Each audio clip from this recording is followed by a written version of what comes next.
go, day 2, Radio Row. Feel the music, feel the vibes. I'm vibing. Can the listeners hear this? Yeah, that's how this works, Nick. We have music, great graphics. Who came up with this? Yeah, it's a whole nother level. I'm loving it. Feel the music. Welcome in. This is the CHGO Bears Podcast presented by DraftKings Sportsbook, the absolute best sportsbook. That was... Use code CHGO when you sign up. That was a sexual opening right there. I'm going to be honest. That's what it felt like. Day 2. Just vibing. I mean, I don't want to give away my secrets, but that was familiar on some level. How you doing? I feel like you're downloading that the second this show is over. I am going to ask. Using it. I will Carm talk to upper management on where that came from. I saw opportunity. Oh, that's awesome. Welcome in, Adam Hoge, Mark Carman, Nicholas Moreano, coming to you live on YouTube. Hope everybody enjoyed the podcast as well. Please rate the pod, especially if you're on Spotify, but really wherever you listen to it. Please rate and review the pod. Like us on YouTube. Let's pound those likes today. We got a great show for you today. Hopefully you already saw some of it, but we caught up with Matt Nagy last night. First time he's really talked in depth about anything that happened in Chicago. It's a year later. Things are going great for him. He's in the Super Bowl. He's got Patrick Mahomes, but he was very reflective, talked a lot about a lot of different stuff. So we're going to bring you some of the best of that here momentarily. Erik Kramer.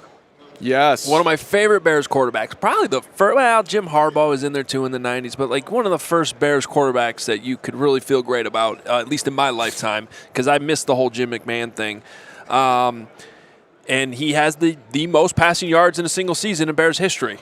And touchdowns, 29. So he's still up there. Which I'm not sure our stats we want to be bragging about, but it's good for him to brag about, but not necessarily for the organization. But he's going to come on. His story is incredible. If we'll get into all that with him, and then we're going to bring some more things from Media Night later on in the show as well. Carm was bonding with Eagles players. It was incredible. My two favorite Eagles, number 94 and number 59. I love both those guys. And what are their names? I have no idea. I'll look this up. But I'm going to check it out. Before we get to 94 and 59, who we went deep with last night, or I went deep with, encouraged by Adam Hoge, go talk to those guys. There was like 4 of them. And so I just barged in there because they seemed like they were arguing. So you told me to ask what they were arguing about. I did, and they said they were just playing. And then I said, well, let's all play together. And it was fun.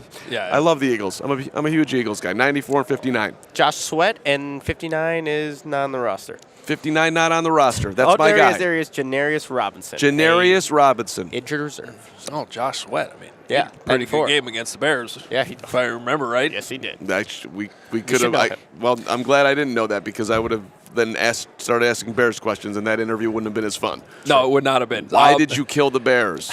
But by the way, we got some Eagles players talking about facing Justin Fields too. That you're going to want to hear. It's very interesting. So that's all coming up. Big show today. Excited about it. But let's start with the Matt Nagy. The whole interview, if you want to go back and watch it later after the show, is available on our YouTube channel. It's already there. But we thought we'd bring some of the best stuff out of there. So a couple different chunks. We'll start with part 1 right now. How much time have you spent reflecting on how last year obviously ended and now you're here at the Super Bowl? You know what, I had a lot of time right when everything happened and when I was fired. And, it's tough. It's not easy because you go into a situation like we did in Chicago and you're so excited. So many great people, coaches, players, fans, everybody. And we all know it didn't end how we wanted it to end. And that's a part of life. There was a lot of experiences in that journey for me that I could have been a lot better in. And it's in the end, we didn't get results that we wanted. And at first, it's really tough, and it's hard because you feel like you let a lot of people down, people that you built a lot of great relationships with. But at the same point in time, in my opinion, you got to be strong enough to pick yourself up, pick your pieces up, learn from your failures, and use it if an opportunity ever comes. And it doesn't, whether it's a position coach, a coordinator, a head coach, use your experiences to help others and use it to help yourself. And I have so much respect for the city of Chicago, for the organization, the people there. A lot of people probably may think different about how I feel about that, and it's not that way. And you know, I know that great things are ahead for them. I have a ton of respect for everybody there, and I'm very, very grateful for that opportunity. I remember talking to Coach Reed at the owners' meetings last year, and he said ultimately the ball was kind of more in your court on what you wanted to do and if you wanted to come back on the staff. Kind of an open invitation. Why did you decide to get right back into it instead of maybe taking some time off? Well, you know, I love football so much, and it sounds easy to say that, but when you're away from it, it's probably good right away for a few months to be away from it. But I know for a fact if I wouldn't have coached, you know, my wife would have wanted me to coach. You know, but you have to use that time when you're away from everything. I mean, because everything shuts down. You're in charge of however many hundreds of people in an organization to in charge of nobody. That's hard. That's not easy. And then you got to figure out, okay, what's next. And so you're able to reflect. And to me, I look back at other coaches in other situations, and I talk to other coaches too, like, how did you handle it? And you know, and then I put it into my own situation. And then the healing process is different for everybody. But for me, knowing I had an opportunity to go back with Coach in this organization, to get back into football, and now to be here sitting at the Super Bowl, it's just a credit to Coach Reed, to all the coaches, the organization here, and getting back with these guys. But at the same point in time, a lot of great relationships with people in Chicago, and I'm not losing those. One of those, I assume, is still Justin Fields. Yeah. I know you had your own quarterback coach this year, but how much did you pay attention to what Justin was doing, and what did you think about his season? No, I absolutely paid attention to him, and I was so proud of the way that he grew this year as a quarterback. A lot of credit to their coaches on what they did with him, the schemes that they put around him, and just the way that he took onto that. And you watch him, like, again, we were a big part of drafting him and getting him to Chicago, and we were all in with Justin, and unfortunately didn't get an opportunity to see where he could get to. But that's a part of this process. That's a part of the NFL. Those guys in Chicago, their coaches there have done a phenomenal job of working with him. He's one hell of a player. He has a very bright future in Chicago, and I'm proud of him, you know, because he's a great kid. He cares immensely about the game. He loves it. He's passionate, and he's going to keep growing. Your coaches are obviously in a different situation than you were in the year before, just in terms of the whole direction of the operation. Yeah.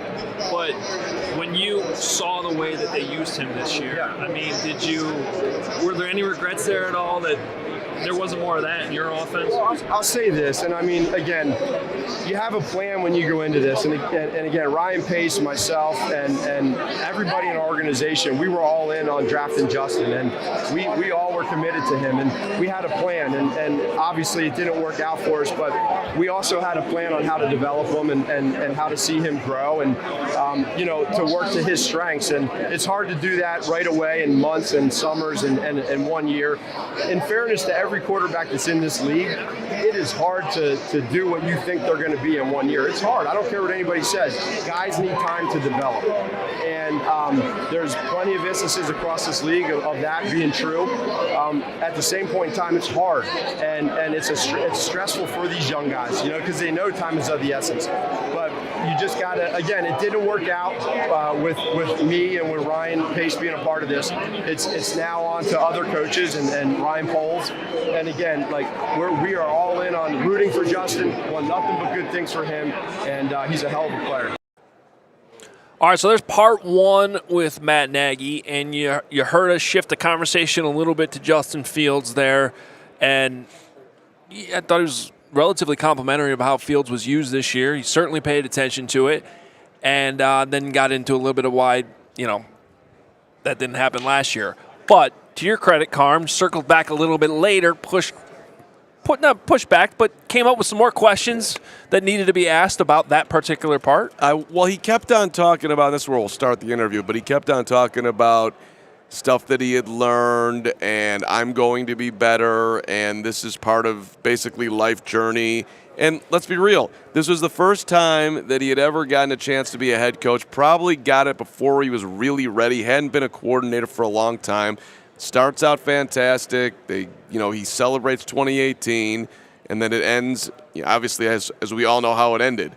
So if I'm him, I'm trying to rehabilitate myself and get another opportunity. So I was actually curious, what have you learned? And then we got into the quarterback too. All right, here's part 2 of the interview. You mentioned learned a bunch of, like, if you could just bottom line, like, one thing that you would do differently going forward that you picked up from Andy now or just from the whole experience, what would you say? Well, there's a few things, and I know some decisions that have, in those 4 years, there's some decisions that I went through communication-wise. I think that's the biggest thing.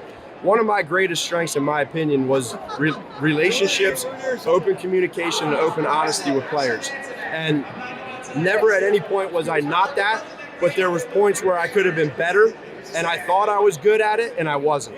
You know what I'm saying? Yeah. So for me, I know personal experiences, without getting into the details, of how I handle certain situations that I know I can be better at. And I go back to my interview in Chicago, and I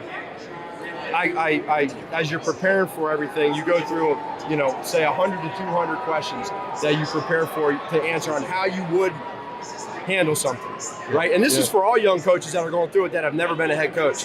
And I said how I would handle it, right? But I never went through that. After 4 years, I could answer all 100 to 200 questions of how it was handled, right or wrong. Right. So that's hard. And now I have that in my back pocket, those experiences that I never had in 2018 going into it. And so you're going to fail, you're going to make mistakes. Now I know, at least what I think, and then I get to see it done by Coach Reed on how he does things, and I'm still learning. So I just keep that in the journal, I keep it going, and every day I'm growing. And I think that's, to me, having the mental fortitude to get through, Chicago, the final year. When I say that, it didn't go how we wanted, losing record, not easy, but that's a part of it, man. And you got to be able to bounce back. I wonder with the Justin part of it, do you almost sort of regret putting him out there in week 3 when you look back at it? Well, so that situation, again, there's so many things that can go on. Take care. Andy got hurt. Yeah. And we had a plan through this whole thing. Everybody said, hey, you're trying to do the Alex Smith, Patrick Mahomes deal. Right. They're all different. And we wanted to make sure that we handled Justin. We knew that was our future. Right. And we wanted to handle him and do everything we possibly could to make sure that he succeeded. Scheme, how we handle practices, everything. And it's just that was a unique situation with our quarterback room. They were all great. They handled it great. But, it just didn't go the way we wanted it to. And, again, you just learn from it. Yeah. I just look back at it I just thought maybe you were under pressure. I got to develop this guy. My job's on the line. But maybe in the retrospect, maybe we weren't ready to put him out there and he wasn't ready to do it. Again, these guys are so young, and when they're thrown into it, everybody thinks that it could just happen overnight. Right. They're going to play like they did in college. That's not real. Yeah. And so, when you're a coach and you go through your offense, your scheme, your players, you want to do everything you possibly can to make it easy for them to succeed, whatever that is. And we learn too as coaches. Yes. And so, you go back to the Cleveland Browns game, right? It was a really, really difficult game. I think there was 8 or 9 sacks. And it's not what we wanted for Justin, right? We didn't want it for us. We didn't want it for Justin. The last thing you want is to hurt somebody's confidence, a young quarterback, like we did that game. Yeah. No one wants that, for anybody. And so we needed to learn from that and be able to change some things in how we handled him. But you end up running out of time, and you also know that schematically, it just was a different situation. A lot of people say with Justin that one of his weaknesses, I guess, is going through his progressions. And he had that in college, he has that in the pros. Do you see that as something that he's got to get better at, or can he get better at, or is that kind of overblown in your mind? No, I would say this. I would say for where Justin was when he came in as a rookie with us, he was in a great place. He had a lot to learn. New offense, it's a new language. But all these guys do. I mean, with Patrick, we're still working through different concepts and plays and progressions of where he's at. I mean, this is Patrick. So these guys are young.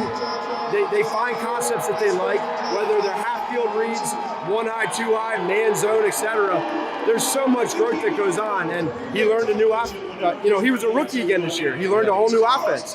So it's going to take time, but he's got all the tools. He's going to have a great future ahead of him, and because he wants it, he's very talented.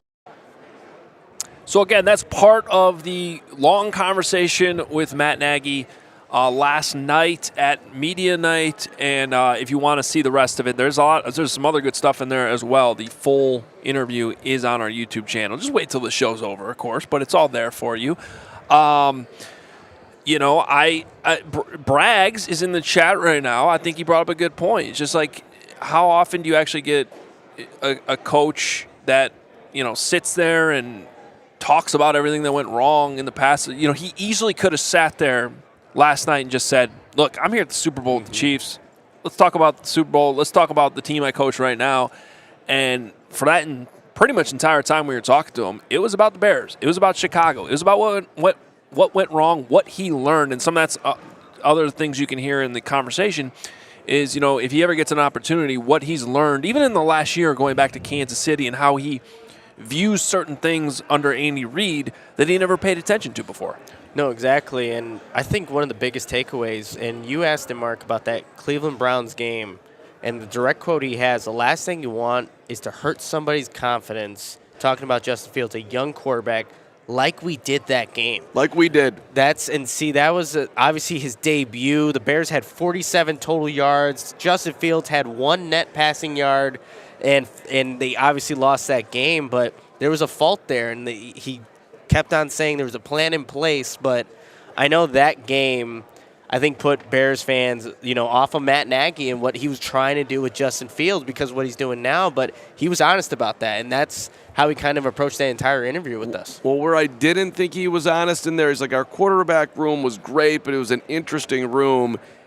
And I think what he didn't say was that when Andy got hurt, there was absolutely no way that I was going to start Nick Foles.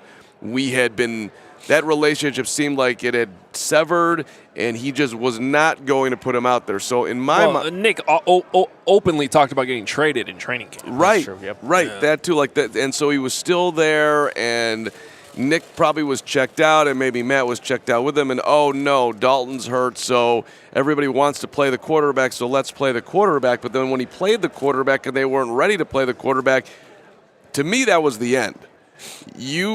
Your one opportunity to save your job this year is to get Justin Fields up to speed and have him tied to you that Fields needs Nagy and Nagy can make this dude work, and he did the opposite. As he said, he hurt his confidence.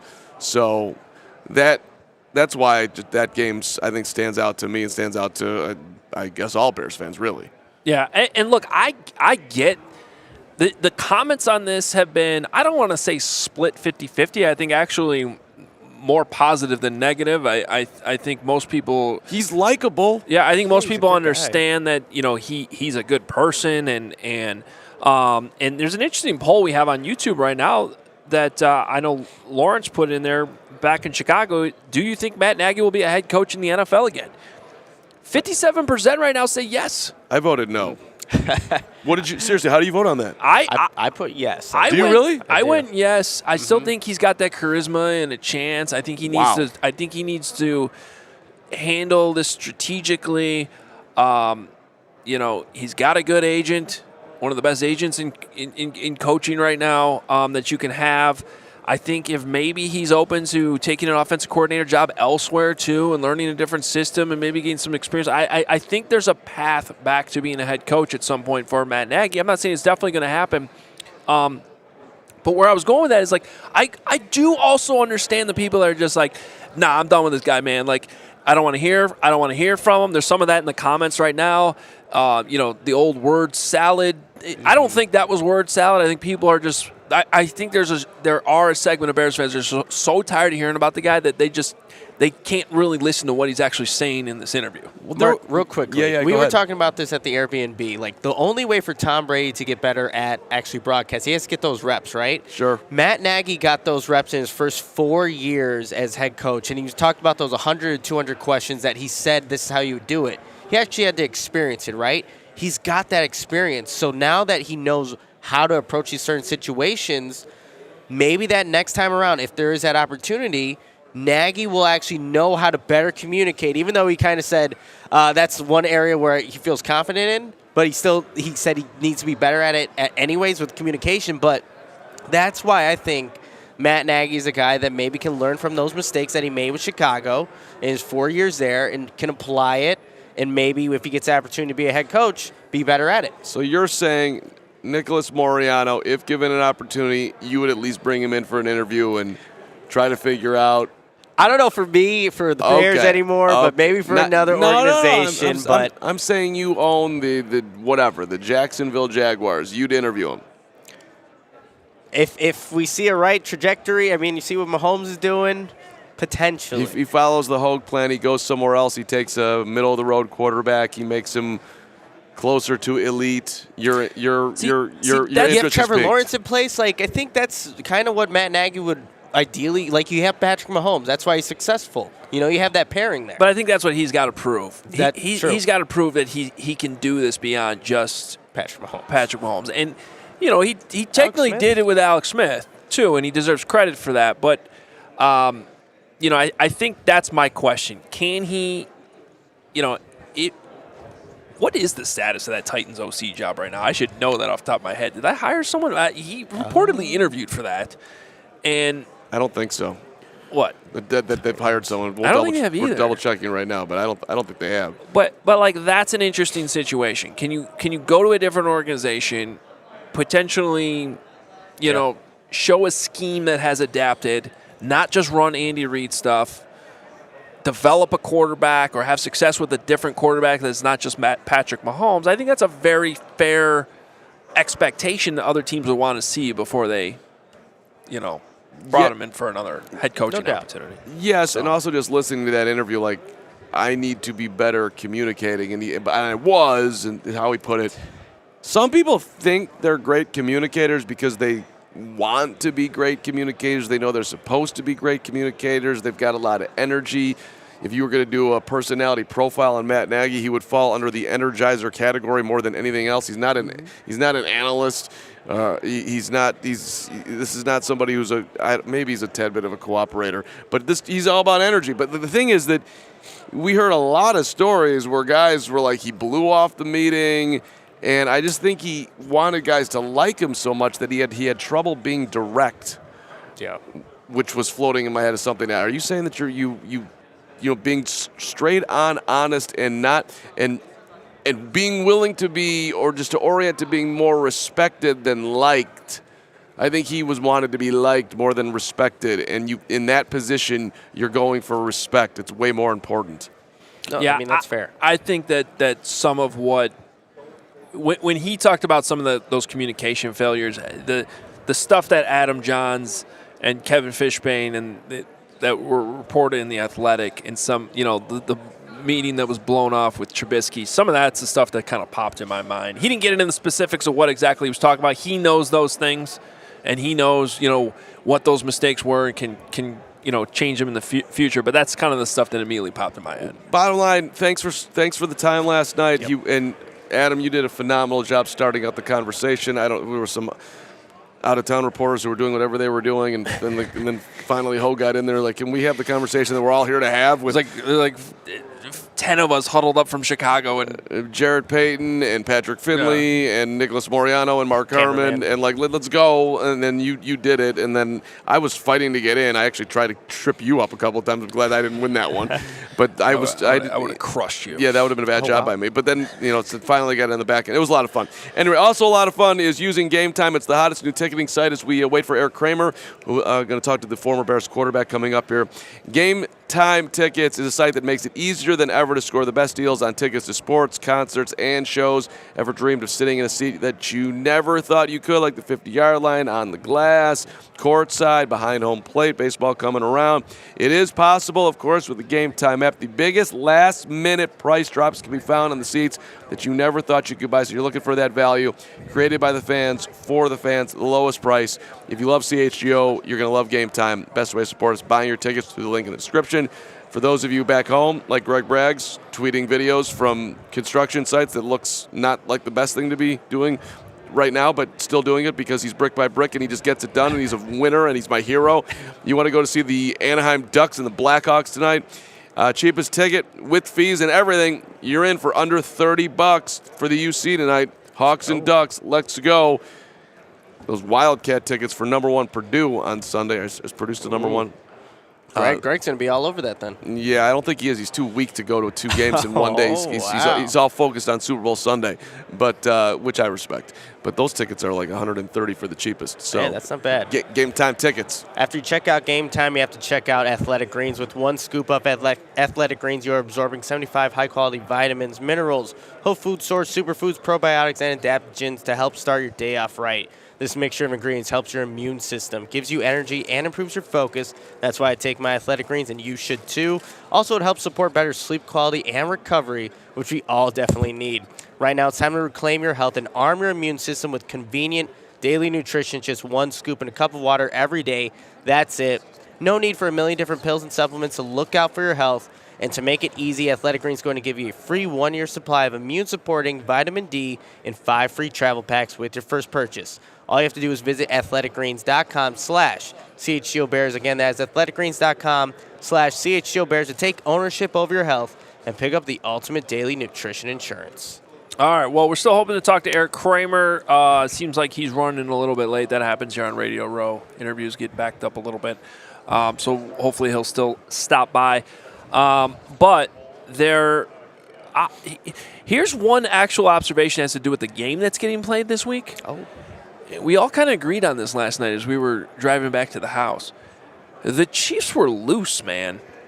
The Eagles were, and I don't necessarily know if it's good or bad, but the Eagles were like way more business trippy, I thought, where the Chiefs were like, yeah, we're awesome, we're here, this is what we do.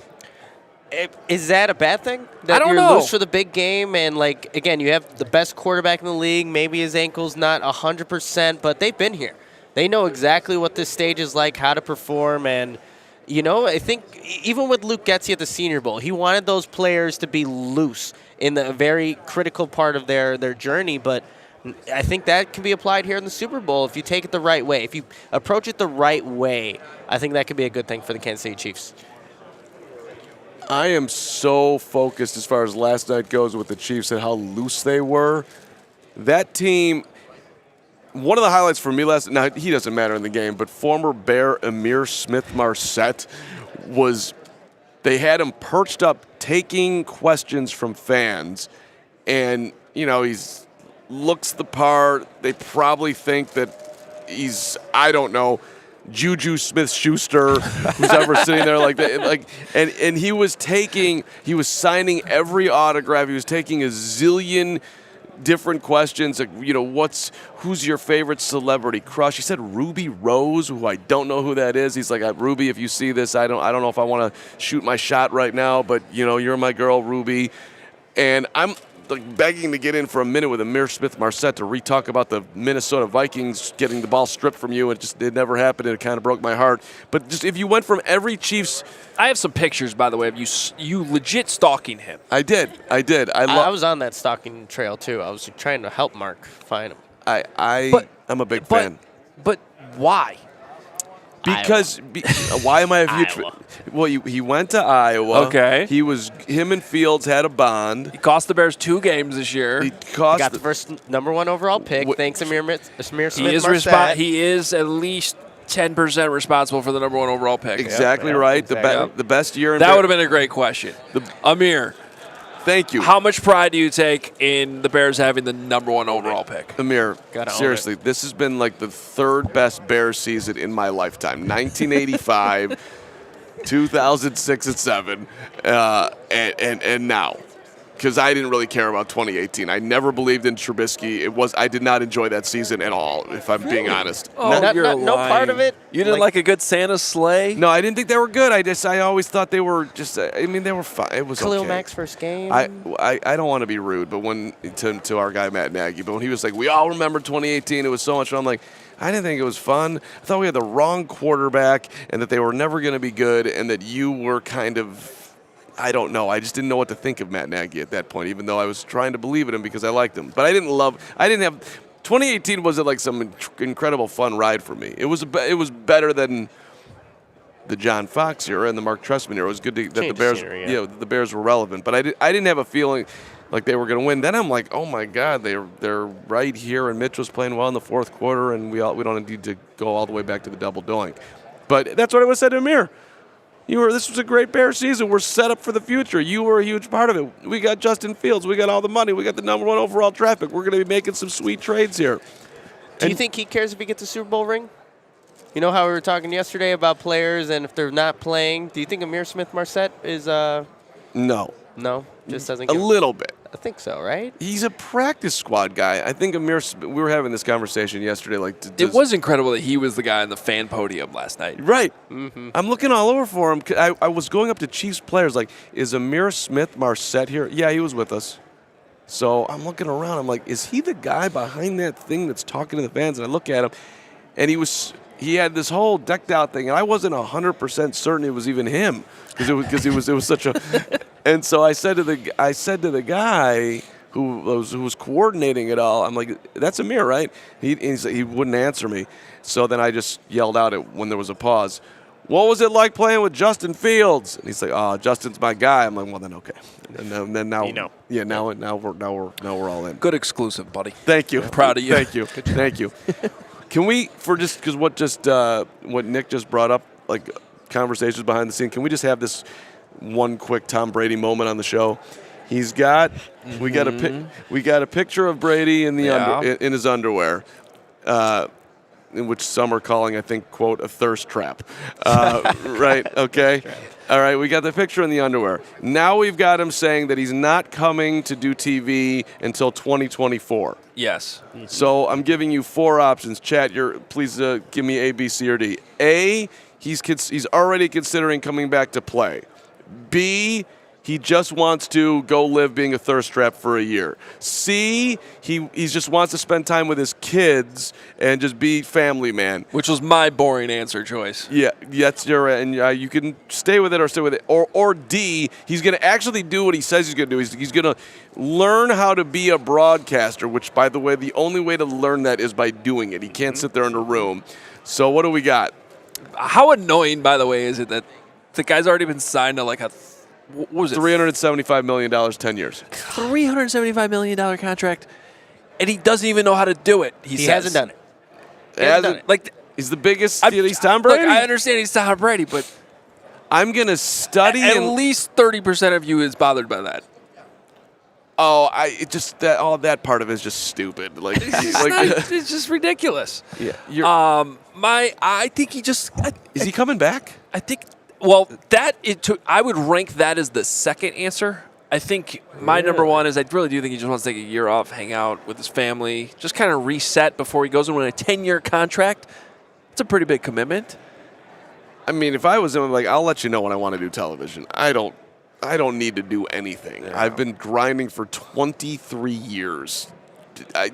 Yes, I'm the most. You know what's funny? I just had this flashback. It was here, well, not here, it was L.A., but Radio Row last year. I just saw Jeff Schwartz walk by. Jeff Schwartz and I were talking on Radio Row, like doing his show. Do you want me to grab him? Sure. Okay. I would love to have him come over. All but right. we were literally talking, and we both were in immediate agreement that Tom Brady was playing. Talk to Nick. Yeah? Okay. Do we know who Jeff Schwartz is? Jeff Schwartz is the large offensive lineman. I don't think he's still standing there. Is he not there anymore? No, there's a big pole, and that's not him. It's not the big pole. I think he's not the pole. It's all right. We were talking about Tom Brady. Okay. The point was just I saw Jeff, and it jogged my memory. I'll text him. But, I'm big time like that. It just the point is that people here did not believe him. I don't get that vibe this year. I think he's done. I don't think he's going to play. Yeah, when Mark put those options out there, I had him coming back as the last option. Thirst trap's number 1, where I think Tom Brady's going. And then he's actually going to study the broadcasting and finally hang out the family. Well, third to last, hang out the family, which is unfortunate. But thirst trap is number 1. He's already starting. Putting it on Twitter. What was the point of that tweet? He's selling underwear. Oh, that's what it was? Yes, but now Started the OnlyFans. and That's what it is. yeah, No, he's not starting OnlyFans. We don't know that, Adam. We don't know that. I we do know that. I think we know that. I don't know. I think we know Make that. a killing. He would make a killing. That is correct. I don't think he's worried about making a killing. That's true. He's got the huge deal from Fox. I mean, it was a very interesting photo. It looked almost fake, like it was CGI kind of. I don't know. I'm Well, really shout out to, I don't know if it was Casey. I'm going to give Casey the credit, but Oh, yeah. the CHGO sports tweet where we photoshopped naked Tom Brady into a dibs photo with the snow That was on the great. streets of Chicago. That was excellent. That really was good. excellent. But Really what, well done. what would be even better is if Braggs would go onto his own couch and put on his tighty whiteys and Don't do, encourage him. That would be do the it. Stop. No. Don't you think that'd be a great photo? Have it on the screen. That if Braggs goes couch and you know, that could take us to the with next the level. brick juice? With the brick juice in hand? Brick juice With brick juice? Okay, now now it could be an now ad it's- for brick juice. there Now we we're go. on to something. Rise and shine. Yeah. All right, let's get back on track here, as usual. Let's get to some of the sound, since we're still waiting on Erik Kramer. Let's get to some of the sound. Can't believe Erik Kramer blew us off. This is emotional. I was so excited to talk to him. We'll get him at Well, some we point. we still got time in the show. Still Okay. got time. Still got We, days. st- we still got time. But TJ Edwards. Okay, might have to whiteboard this one a little bit. I think most Bears fans probably know who TJ Edwards is at this point, but good linebacker for the Eagles. He's here with the Eagles, could win a Super Bowl, but also local Chicago guy, Lake Villa, went to Lakes Community High School, Badger, undrafted, stud linebacker now. Sound familiar? You know. I You know that guy. think he wears 57. If Also wears 57. Couple 57s here. The Sand God. TJ Edwards overlapped with Jack Sanborn for, I think, a season at Wisconsin. We talked about a couple different things, but here's the first thing on Jack Sanborn. TJ Edwards, the Eagles linebacker, talking about his buddy, his former teammate, Jack Sanborn. He had an awesome rookie year, and it was awesome seeing him out there. We played him in Chicago, and Chicago kid, being able to play there, it's really cool. So I'm happy for him. He should have been drafted as well, but that's how it goes. You see the parallels between yours? A little bit, yeah. I mean, Andy took my number too, so he wear 57, but just really happy for him. So a couple Lake County, Illinois high school studs going to Wisconsin, undrafted free agents, and making a name for themselves in the NFL. I love it. Let's go. There's a path for everybody out there. If you want it bad enough and you get an opportunity and you can bust through that door. I wasn't there when you guys had that interview, but seems like a. We were searching for him too, just kind of roaming around a little bit. Yeah. We found 5'7" eventually. So We had found to- him. This is probably even more interesting, but I asked him about playing Fields. I mean, they just played him like a month and a half ago or whenever that was. And he is a Chicago guy. I mean, he grew up idolizing Lance Briggs. He's like, Yep. Lance Briggs is my guy. That's who I wanted to be. So talk to TJ Edwards a little bit about what it was like defending Justin Fields. You see kind of what he does on film. You saw the run he had against us, and he's definitely special with what he can do with his legs and how strong his arm is. I think, again, a guy who is going to gain confidence as time goes, and truly going to be a special player for sure. The one thing it seemed like we heard from opponents all year was like, whatever you did to prep and try to contain them, Yeah. there's still that one moment every game where it's like, there's just nothing you can do at some point. Yeah, honestly, the one thing that surprised me a bit, obviously, was he's as fast as anything, but he's a lot bigger than people think as well. So a guy that big that can move like that, it's a tough task for a defense, man. So he definitely creates a little headache for you, and just glad to get out of there with a win for sure. Justin Fields, hard to handle. Big dude. Damn He's bigger straight. That's a common thing you hear about Fields. people are surprised at how big he is when they see him. Whether it's on the field, off the field, whatever. Like, he's a big dude. His legs. He's a running back, really, who's playing quarterback. Careful. Yep. I mean, he's physical. You listen, you could truck somebody. Hey, I'm not trying to say that he's not going to be the greatest quarterback in the history of the Bears. I do think that, by the way. I think we all think that this Justin Fields is going to go down as the greatest quarterback to ever play the position for the Chicago Bears, and hopefully he's going to do it by a very, very, very, very, very wide margin. And he's the only Bears quarterback that we've all ever seen truck somebody at the goal line. Oh, yeah, poor Lions Like defender in the end. that was- Like straight Walter Payton, I'm going to crack you when I'm on Gave touchdown. him a concussion. Yeah. I mean, Got gave him out a of the game. concussion. Yeah. I think we were just talking about Josh Sweat. He tried to sack Justin Fields, and he threw him right off of him and ran for a 50-yard run on that game against the Eagles. So, guy's physical. Now that hurts my heart that I didn't realize that we were talking to that guy, because I would have brought that up. That's we were unfortunate. just focused in on the other stuff that was in that conversation, which we'll play here later in the show. Well, and for the record, what we were doing is we were walking around the circle of the stadium looking for Devontae Adams, so we could Devontae Smith. Devontae Smith. I'm sorry. Excuse me. We were looking for Devontae Smith because we were going to ask him if he felt guilty for dropping the football and then doing all of this because I know all my Carm lovers out there wanted me to ask that question, whether or not he would, he reconsider when he hit the pillow that night that he felt bad about it, but we couldn't find him. And so at that apparently he point, wasn't there last night or something. Like, no one saw Devonta Smith last night. he's at an event today, but I think it's too far away from us. But at some point this week, that is a conversation that I'd love to have. Well, at first I was, I rolled my eyes like I typically do. But the more I've thought about it, the more I want you to have that conversation with him. Because I'm 99.9% sure it's just going to validate my side of that argument. I think it's going to be a quick conversation. I don't know. I think it's going to be a long conversation because he's going to look at me sideways, and then I'm going to try to explain it. Then he's going to come at me. Then I'm going to explain it more. He might repeat to you what I said to you this morning in your Rise and Shine video. I believe you said something along the lines of, Carm, you're an idiot, which was funny and rude, but mainly funny, which is why it made Great video. Great. Fantastic. My favorite part of that video, though, is the take two part of it. I said some stuff about Matt Nagy that I shouldn't have said at take one, which you all were yelling at me at that point. So that was a great start to the day. Do we want to? What do you want to do here? Do you want to play the Eagles thing at all? Yeah, okay, we can get to that here. It's good stuff. All right, fun. so we should set this up though properly. We had a moment where we're standing around. We're kind of looking for Devonta Smith. Can't find him. We had knocked out some of our other stuff with Howie Roseman, which we should circle back and talk about. Robert Quinn we talked to for a while. All this stuff happened. And we see these four big, giant Eagles players. They were all big. Gigantic. And they seem to be, having a friendly argument about something. And I was just like, Carm, you should go ask them what they're arguing about. And it turned into this whole conversation about food. And here it is.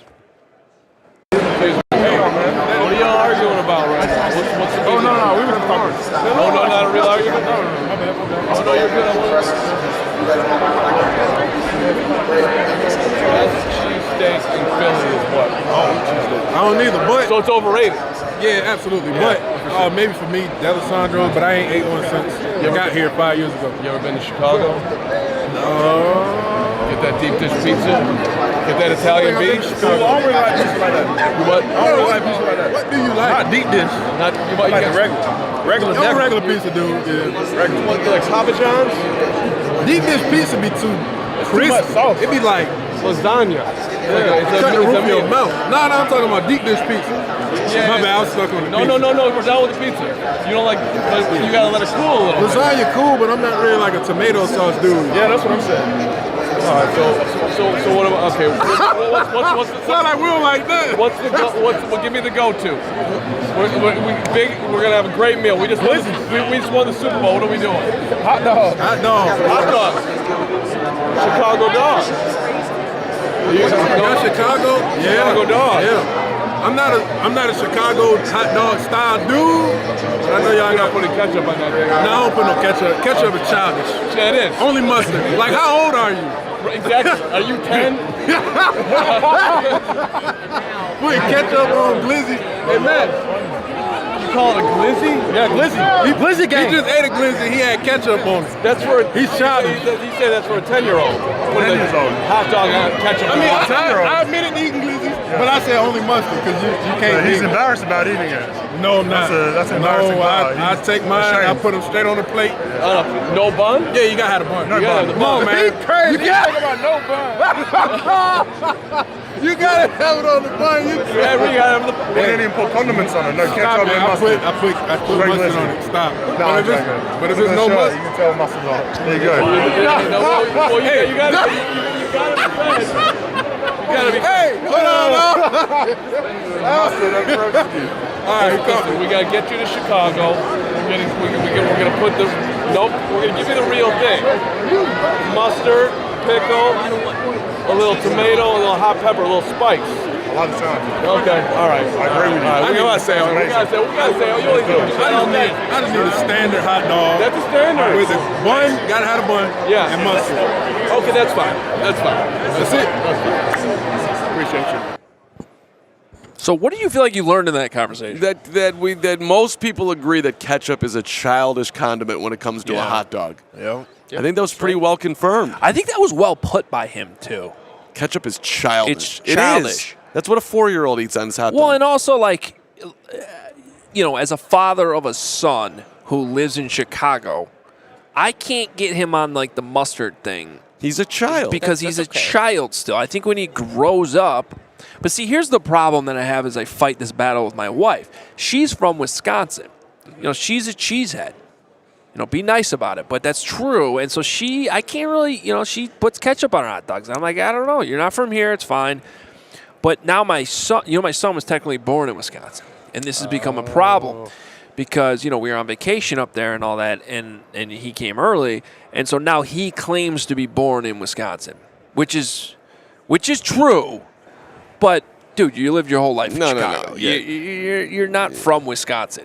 Hit the like button if you think ketchup is childish. And James was born in Chicago, even if he was born in Wisconsin. His family's heart was in Chicago. It just happened to be that's the way it went down because of travel and whatnot. I will say, though, if we're 15 years down the road and that kid still puts ketchup on his hot dogs, I will have failed as a parent, and I will own it, and I will actually feel awful about it, too. You will have, but you won't have, because that's not going to happen. James is going to get to his rightful place. Why this matters to anyone makes no sense, but and also, let's show deep dish pizza some respect. You can't blame the pizza if your mouth got burned.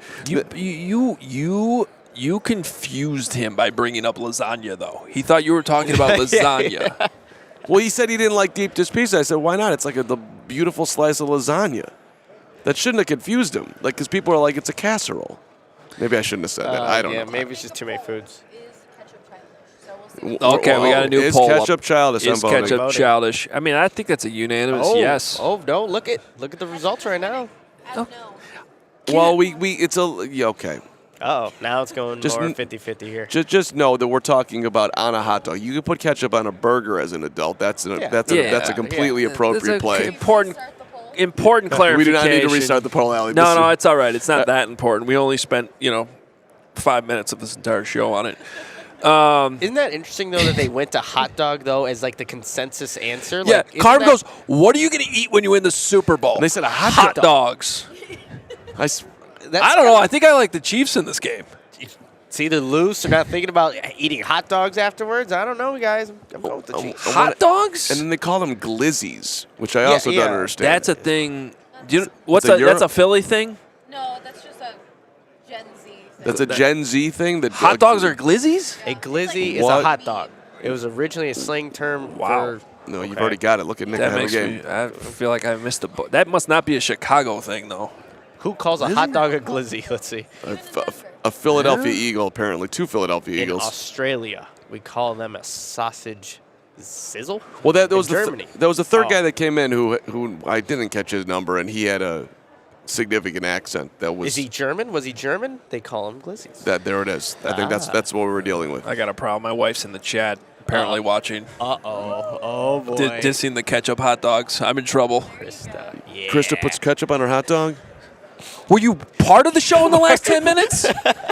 There's a lot going on. I'm looking for Erik Kramer. I was talking about James. Were you here? Apparently not.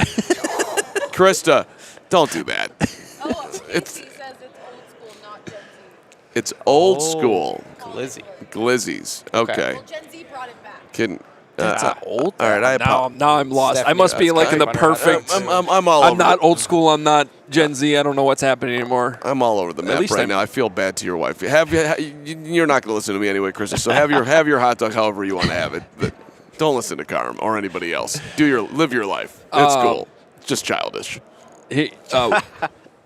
One on it. Okay, here's a question I wanted to actually sort of start the show with, but we didn't have enough time for the guest who never showed up. What was the number one thing we learned about each other on day one? Radio Row / Airbnb house. Ooh, man.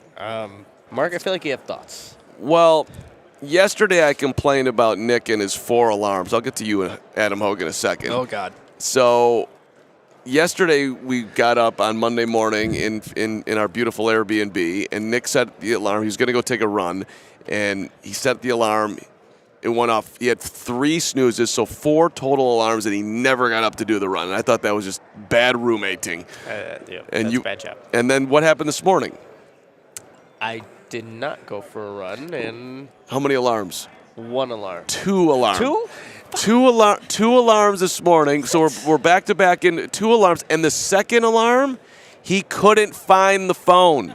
So it was going. It was going for 2 minutes. that's an exaggeration. It was like, and it was 5:52 after Emma, right? 5:52. It was rough. I have to contest to this Yeah? because I will not wake up unless I have like 5-10 alarms. So I just want to show you the amount of alarms that I have real fast. Oh God. Oh no. Oh, here This we is- go. But that's not. Oh, my. Okay, so but you have an actual strategy. This is not, but that's not. See, That was like 20 alarms. 642, That's probably 647, Does it go off every 657. 30 seconds? But you actually have them in there. Nick is just hitting snooze, right? And just I don't even think it's snooze. I think I don't know what I did. Usually, see, I'm thrown off by the scheduling. I will wake up on 1 alarm and get my day started. Here's the other thing I learned about Nick. Nick snores, and it's pretty consistent. It's not super loud, but he snores. But if I literally make 1 movement in my bed, and we are very close to each other, but we're not in the same bed. If I make 1 movement, you stop. I believe in your relationship life, you dated somebody who hated you snoring, and literally, if she That's just about did right. this, you stopped. You have been trained. So you hear literally you hear a sound, you just instantly shut up. It's kind of all new to amazing. me, 'cause So, I'm obviously are you just sleeping. moving around so he can stop? Yeah, you should just smack him in the face then. I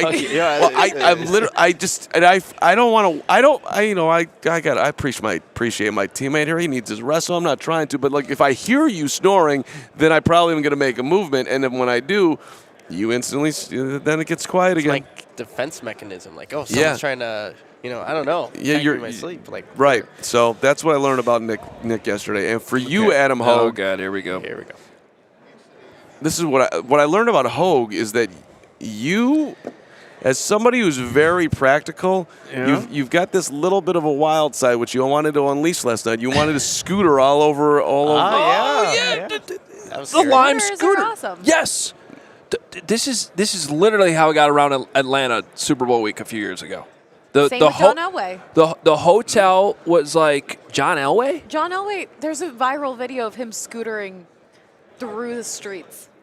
John Elway and me, just same Right level, there. right there, in success in life. We had no idea where our car was parked last night coming out of media. So we're strolling through the city. Brandon Spano, CEO, leading us to the promised land, but couldn't find the car. And he put in his phone like Define promised land. top of the media mountain, baby. That's where we're going.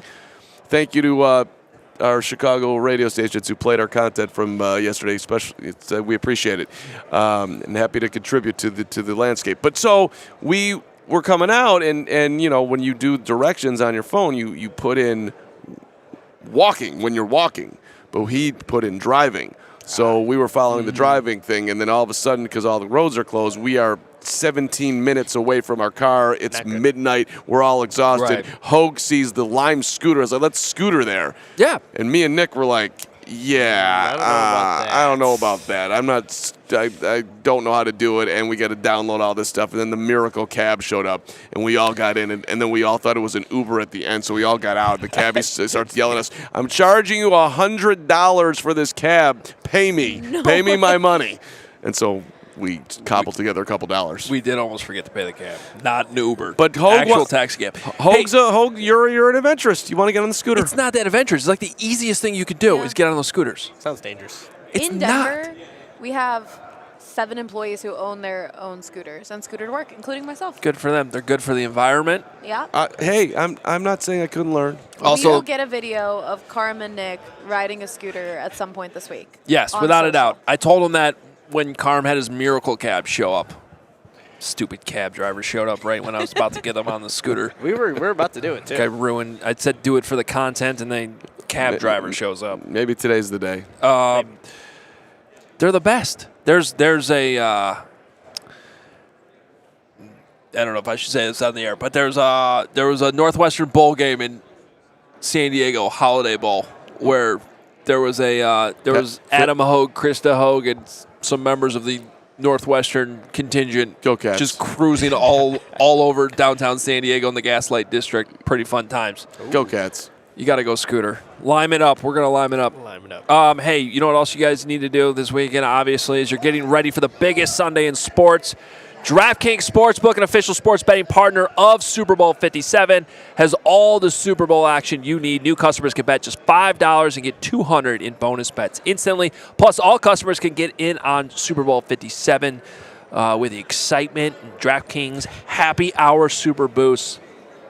I just saw this right now on the DraftKings app. You just go in, you opt in, you get the DraftKings Super Bowls up to a 100% profit boost on the Super Bowl. It's as easy as pressing this button, opt in, boom, you're in. I have a quick betting question for you guys. Yeah. Over, under, is set at 50.5. Are you guys taking the over or under? For this game? Yes. 50.5. I think I go under right now. Two good defenses in this game. Two good defense, two good quarterbacks though too. Yeah. Super Bowls can trend low though. Yeah, that's true. 51's pretty high. I would want to know where the public is to let you know truly how I would bet on this, Allie. But I'm going over. Taking the over. I'm gonna believe in the sim, and the sim was at 48 points. So I'll take the under. The sim. All right. Ooh, I think we need to make All that on DraftKings. DraftKings. I think we need to make that our DraftKings pick of the week right there. Doing the under since it's voted 2 out of 3. I like it. Here's what you also got to do. Check the DraftKings Sportsbook app every day during a happy hour. So that's 6 p.m. to 9 p.m. Eastern Time, 5 to 8 p.m. Central Time to see what prop bet will be boosted.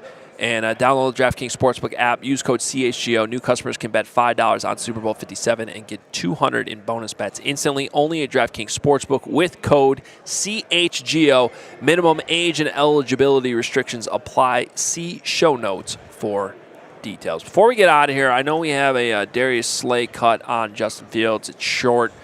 I also want to talk about, though, too, Robert Quinn.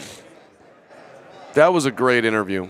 What do you think about Robert Quinn? The big thing that stood out last night talking to Robert Quinn is he really did not want to get traded. No, he did not. I mean, I thought the Bears did him a solid to get him.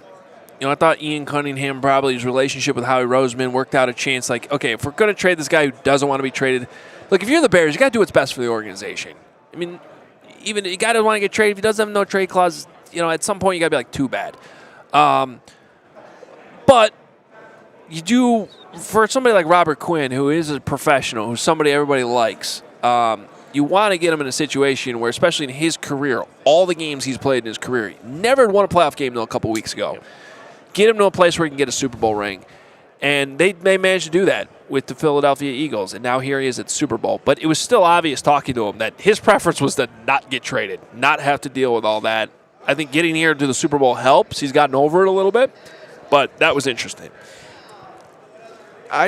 Robert was very clear when he was a Bear that he didn't want out the door. He didn't understand why they were trading him. He was saying things like, I thought I'd played pretty well last year. I'm not sure what I did to earn this. I said, well, Robert, come on, man. It's a compliment to you that you have value, and they're trying to put you in a place where you can win and the Bears can get a draft pick, which they ended up getting a 4th-round pick. He, in the postseason, he's got 2 tackles, one in the Giants game, one in the Niners game. So he's been on the field after getting hurt. But as a complete, total as an Eagle, he's got 12 tackles in 1, 2, 3, 4, 5, 6, 7, 9 games. So he's averaged 1.3 tackles a night. He's not playing at the level that anywhere close to the level that he played at last year. He's been battling through some stuff again, and I just think he was pretty comfortable where he was at. He knows that his part in this Eagles, if they do win the Super Bowl, is very, very, very minimal. So I just don't think it matters a whole lot to Robert Quinn. He's a different cat. Okay. Different role that he's playing with the Eagles. He's part of a defensive line where he doesn't have to be the guy, right? When you have this, Josh Sweat was one of the guys we mentioned earlier. Like, there's a bunch of Eagles defenders where Robert Quinn doesn't have to get 18.5 sacks like he did with the Bears a couple years ago. So it is a new role that he's playing, but now he's an opportunity to win the Super Bowl, and we got a chance to talk to him for a little bit. Yeah. Just a tough kid, man. You watch him on film, breaking tackles, getting open, you know what I'm saying? He was getting hit left and right, but always kept getting up, man. That showed a lot of toughness, and definitely at the quarterback position. And in this game, I got a lot of softness because they're supposed to protect the quarterback, but they kind of treated him like a running back, and he kept hopping up and getting up and keep playing the next play. I know when we played him, we thought we knocked him out. He came back out there with a tremendous drive and came down there and scored. So it was like that showed a lot of heart, and you like guys with a lot of heart. That was literally the question I got in at the buzzer before the horn went off and the Eagles' hour talking was done. I'm not sure if he was, when he said they were treating him like a running back, I'm not sure if he was talking about the refs or the Bears or whatever, but still the point is, and we all agree, he didn't get the calls that a lot of the other quarterbacks get around the league, but, I think Justin Fields earned a lot of respect from a lot of guys for how, no matter how many times he was getting hit, he was getting back up, and they couldn't get to him. As a defender, you always want to get to the quarterback, right, and bother him, and the hits at least get licks on him to the point where he's thinking about it. And the consensus seems to be around the league, man, this dude is tough. He will run through you if you give him the opportunity to. It's just when you start adding all that up, the idea of trading him just seems so ridiculous to me. There were times where he'd get up and he would do push-ups off the ground too. As a defense, wait, this guy's different, right? Yeah. He's taking these hits, getting in, embracing it almost, which we'd rather see him not get hit that much. But he's a tough dude, and I think that resonates within the league and obviously his teammates. I thought we were going to get to hear from Robert. I feel emotionally just upset right now that we didn't play you stared in Robert Quinn's eyes. He stared at you. It was nice. Seriously, you guys bonded. Well, we can play Robert Quinn later in the week. We've got plenty of time. Okay. It was a nice moment. You were too busy talking to Miss America while we were putting all this together earlier. I have a really good picture of you. Great photo. Maybe it'll be Emma. It is not. We need to get it on. I'm going to send it to you, Allie. You said Emma and then didn't say anything to her. No. Miss America's name was Emma. Oh, that created some confusion there. I'm sorry, Emma. Oh. I mean, you. That was confusing, but you guys were talking about Miss America, whose name was Emma. Okay, we got it. Not Emma, who's helping us rock out here at. I have a feeling that'll make the vlog. Because here's the cool thing about it. We're not here by ourselves. We have the all-city. I mean, we have literally taken over half of Radio Row, I feel like, right here. How do you think we're doing as far as CHGO just being a part of the group here, Allie? I mean, have we been pleasant to be around? I think you guys are killing it. And you guys have been great. We're obviously all in a They're going to kick you out of the house by Wednesday. I think we've been decent house guests for the most part. This morning was a little mortifying, but we don't need to talk about that. Why? We should talk about it? I don't even know what you're talking about. Oh, my God. We have one very tiny bathroom, which is right next to the kitchen. Okay. All right. Well, I went in there this morning. I had my headphones on. I spent a good 20 minutes. There was a moment where people were wondering where Carm was. Right. And I was. It turned out he was in the bathroom. I was getting situated, and I thought, like, when I was listening to just different stuff, getting ready for the day, and I sort of thought that I was all by myself in there, and then I walked out, and like literally the whole house was like having breakfast and Hoge just like smiling at me weirdly, and I didn't know what to make of the whole scene there, I just wanted out. I was like, can we get in the car and get going here, because this was a little bit awkward. Then Nick's going right in the bathroom, and I was saying probably not the greatest time to go in there right now, and it was a whole, and I'm like, okay. Again, I was planning on not doing that at any point, but then I just, as I was doing my whole getting ready thing, I'm like, well, I think this is the time. So, and then the look on your face was like, you Is it like the look now? Yeah. No, it was Are worse. you done talking about going to the bathroom yet? It was worse. So much detail. You were like, See, there I was, Allie. I tried to tee it up. We were getting to the vlog promotion, and then just left turn. Like Spano turning off the highway last night, just to a completely different wrong direction. That's a good way to end the show. It's just honestly. We're not ending the show. We got super chats. We got a video. We got a show here. Oh, good. We got a teaser for the people out there. Okay, I didn't know that. That's fantastic. And did you tweet that? I've sent it to Allie, so maybe. I'll see if I can bring it up while we're. Let's show the people this glorious teaser. Wow. That would be terrible.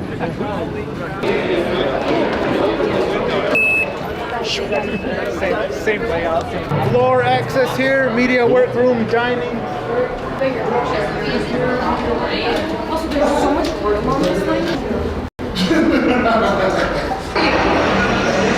opening night. How are you dealing with sons playing against each other in the Super Bowl? Yeah, well, there've been a lot of fights in the house, so I'm used to it. You're kidding. What are you looking for? Philadelphia Eagles!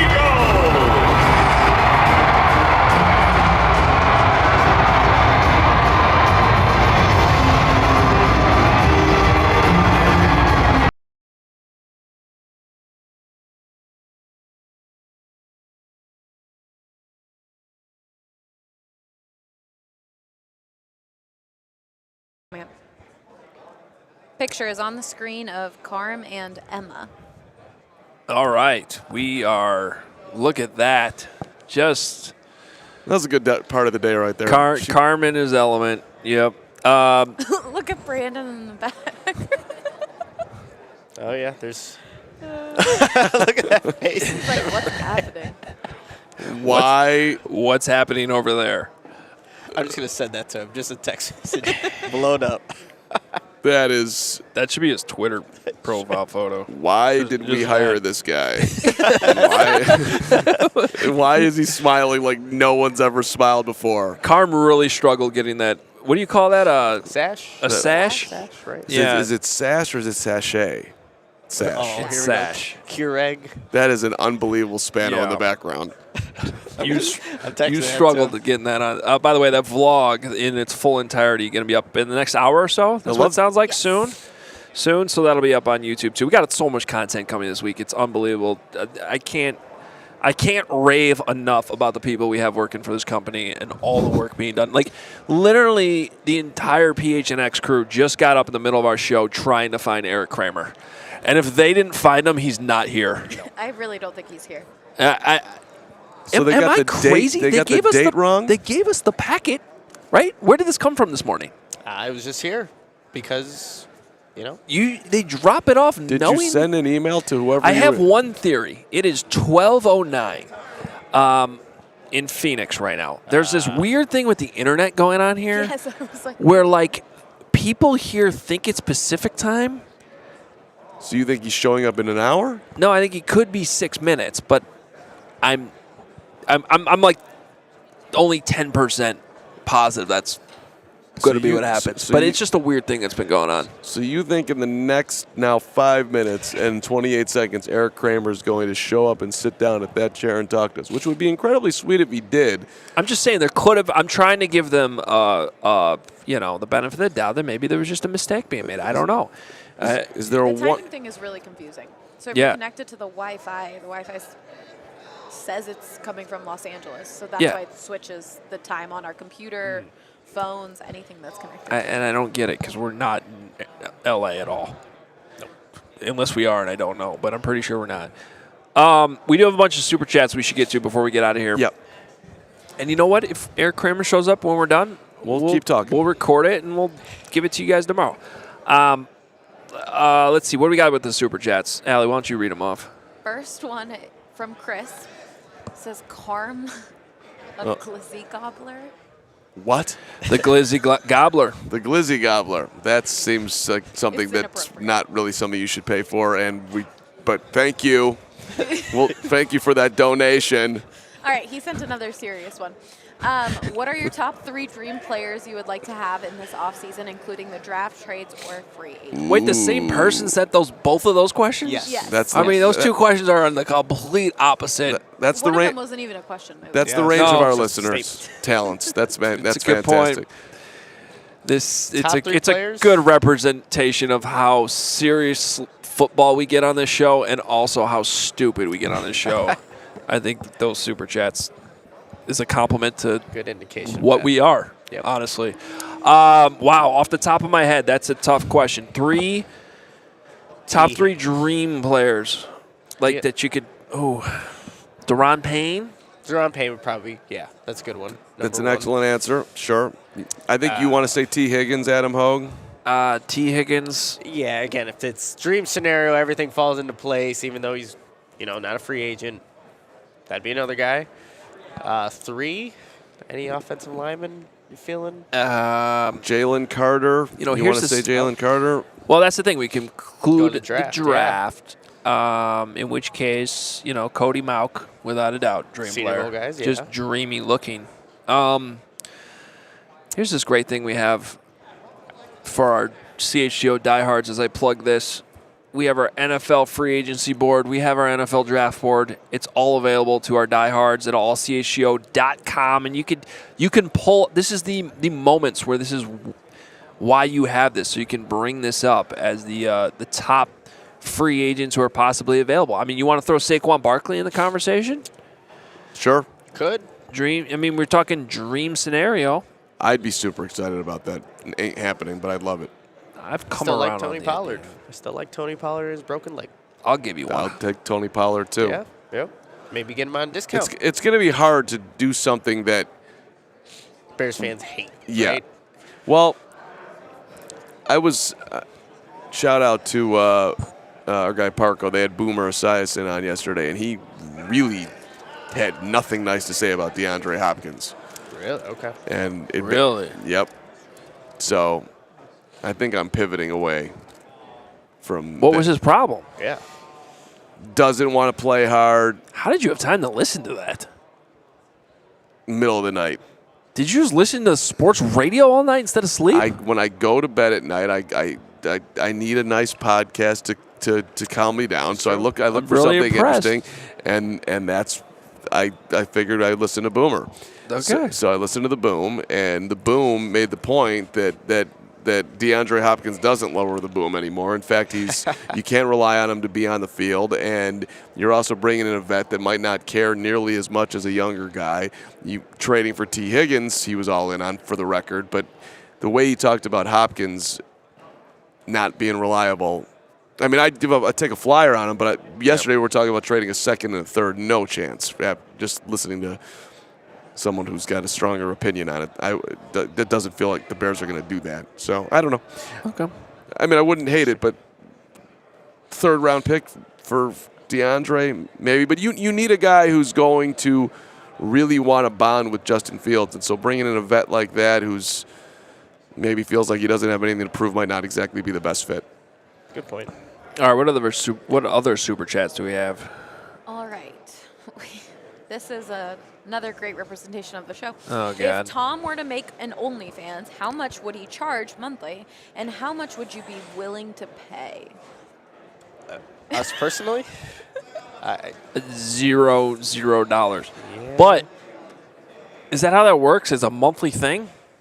It's a monthly thing. So Tom Brady. I think you should It's, charge high ticket. $300 million a month. yeah, it'd be expensive. Couldn't give you a number though. Okay. Next question. Please.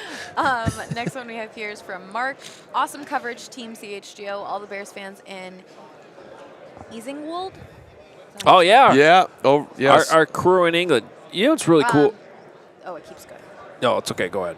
Appreciates you asking Nagy questions. We wanted answers too. We are just outside of York.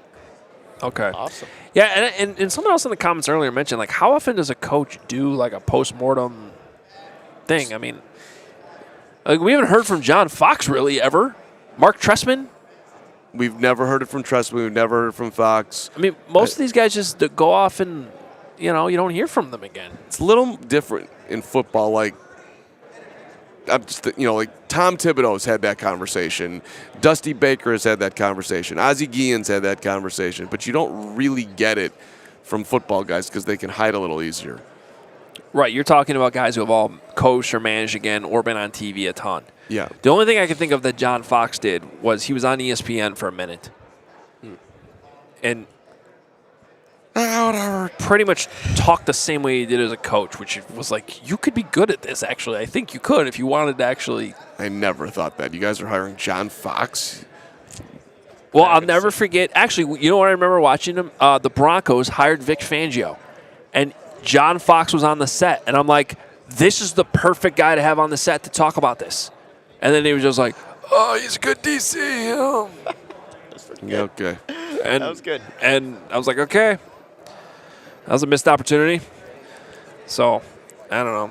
It's 12-16, and Erik Kramer is not still here. He's not coming. By the way, it's not Erik Kramer's fault. Don't blame him. It's not Kramer's fault. These guys definitely don't know their schedules. Kramer. They just go where they're told. We have one more super chat. Let's go. Oh, no. I think I know where this is from. Rags in the stand. My guy. He Here said, comes the super chat.